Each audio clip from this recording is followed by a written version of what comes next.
My name is Wilda Watson, and I'm 31 years old. I still remember the exact smell of that evening, pot roast and tension. My brother Callum had just walked through the front door with his pregnant wife, Serena, and the moment she stepped inside, something shifted in the air. I had been living in my childhood home for 8 months by that point, ever since I lost my job at the architecture firm after a round of layoffs that gutted half our department. I wasn't lazy. I wasn't a freeloader. I was paying what I could toward utilities, cooking meals, keeping the house clean, and actively interviewing every single week. But none of that mattered the moment Serena decided she needed my room. She walked through the hallway, peered into my bedroom, which was the largest guest room in the house, and turned to my father with a smile that didn't quite reach her eyes. "This would be perfect for the nursery," she said, as if I wasn't standing 3 feet away. My father looked at me, and I saw something in his face I had never seen before. Not apology. Not hesitation. Convenience. He cleared his throat and said, "Wilda, you're going to need to vacate the room." I blinked. I thought I had misheard him. I said, "Dad, all my things are in there. Where exactly am I supposed to go?"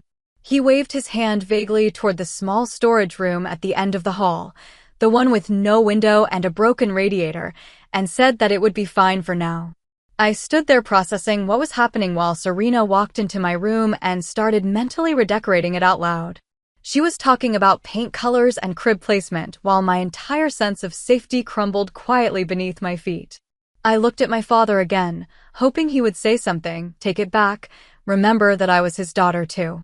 But he just nodded along with her like I had already agreed, like I had already disappeared. That was when Serena turned to me with that same thin smile and said, "Honestly, it would be better if you left the house altogether." Not as a suggestion. As a verdict. There was a mockery layered underneath it, something that said she already knew the outcome of this conversation before it started. My father didn't correct her. He didn't even flinch.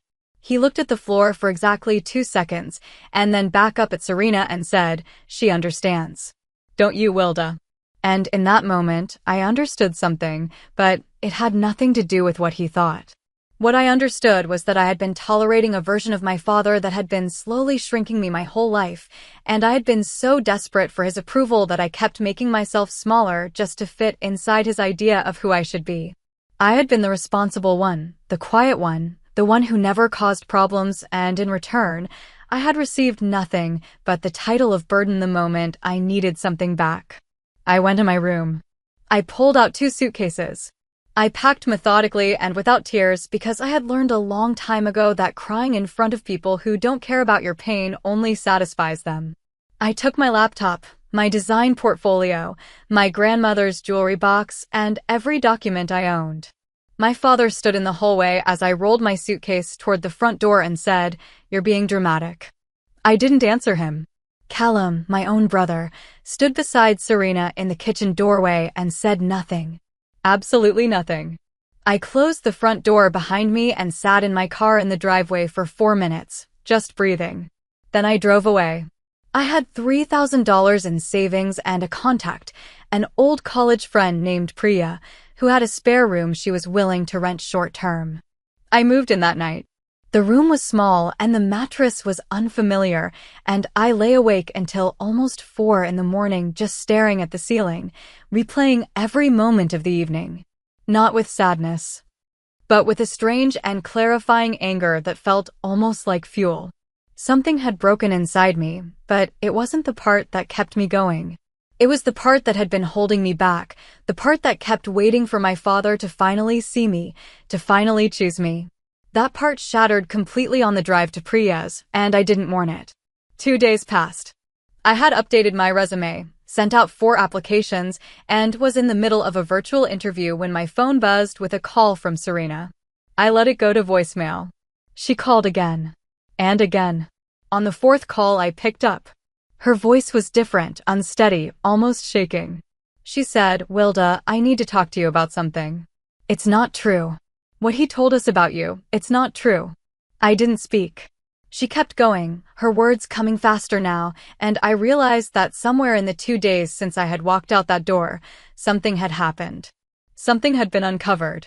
And the woman who had told me to leave my own family home was now on the other end of the line saying, "Please tell me you didn't send it." I hadn't sent anything.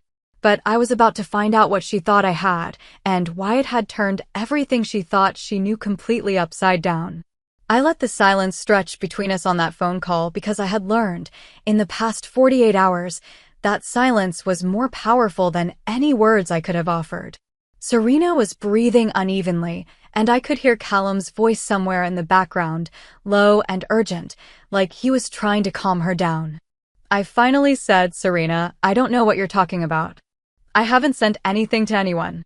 She went quiet for a moment, and then she said, "Then how did they find out?"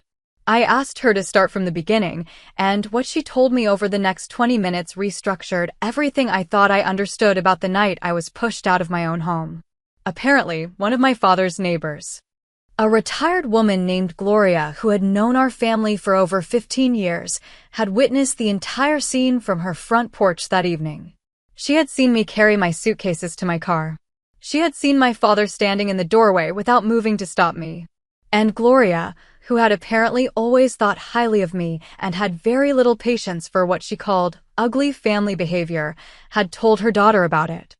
Her daughter happened to work with a property attorney who had done legal work for my father in the past. That attorney, upon hearing the story, had started asking questions. And those questions had led somewhere my father had never expected them to go. It turned out that the house I had been kicked out of, the house my father had lived in for 23 years, was not entirely his. My grandmother, before she passed, had quietly amended her estate documents to include my name on the deed as a co-owner. She had done it 7 years ago, told no one except her attorney, and had made it contingent on my father's continued residency and care of the property. The moment I was removed from the home and could demonstrate I had been displaced, that condition triggered a legal review. My grandmother, apparently, had seen things in my father that I had only recently begun to acknowledge myself. She had loved him, but she had not trusted him completely, and she had made sure that I would have something solid underneath me if he ever let me fall. I sat in Priya's small living room listening to Serena explain all of this, and I felt a strange and overwhelming wave of gratitude for a woman who had been gone for 4 years. My grandmother had never told me. She had simply acted, quietly and deliberately, the way she had done everything in her life. She had planted something in the ground and trusted that I would be standing there when it grew. I pressed my hand against my grandmother's jewelry box sitting on the shelf beside me, and took a slow breath. Serena was still talking, saying something about how my father had no idea, how Callum had no idea, how she had no idea, and I believed her about Callum and possibly even about herself. My father I was less certain about. Within the week, I had been in contact with my grandmother's attorney, a composed and precise woman named Harriet, who walked me through every detail of the estate amendment with patience and clarity. The co-ownership was real, documented, and legally sound. It meant that no one could sell the property, refinance it, rent it out, or make any significant alterations without my signature. It also meant that my father, if he wanted to remain in the home with any kind of formal security going forward, would need to enter into a proper lease arrangement with me. The man who had told me to vacate my room, who had stood in the hallway and called me dramatic as I carried my suitcases to my car, now needed my signature to stay in the house he had lived in for over 2 decades. I did not celebrate. I want to be clear about that because I think people expect a certain kind of satisfaction in a moment like that, and I felt something much quieter instead. I felt settled. Like something that had been slightly tilted my whole life had finally found its level. I arranged a meeting with Harriet, my father, and Callum at the attorney's office on a Thursday morning. Serena did not come. My father walked in looking like a man who had rehearsed what he was going to say and then forgot all of it the moment he sat down across from me. Callum stared at the table for most of the meeting. Nobody said anything that resembled an apology, at least not in words. But my father's hands were unsteady when he picked up the pen, and I watched him sign his name on the lease agreement for a home that had once been his alone, now legally shared with the daughter he had called a burden. I charged a fair rent. Not punitive, not generous, fair. I used the first month's payment as a deposit on a small apartment of my own, closer to the city, where I had just accepted a new position at a design studio that was better than the firm I had lost. I built something from the space my father had tried to leave me with nothing in. I want anyone watching this who has ever been made to feel like they were too much, too inconvenient, too present in a space where someone else wanted to be comfortable. I want you to hear this clearly. The people who push you out are often most afraid of what you would become if you stayed. My grandmother knew my worth before I fully did, and she made sure the ground beneath me was solid even when the people above it were not. Sometimes being removed from the wrong place is exactly the beginning you needed. If this story touched something in you, don't leave without hitting that subscribe button. Every day we bring you stories like this one, real, raw, and powerful. Stories about people who were underestimated, pushed aside, and written off, and what happened when life finally turned the table around. This is the kind of content that stays with you. So subscribe right now, turn on notifications, and make sure you never miss a single story. Because the next one might be exactly what you needed to hear.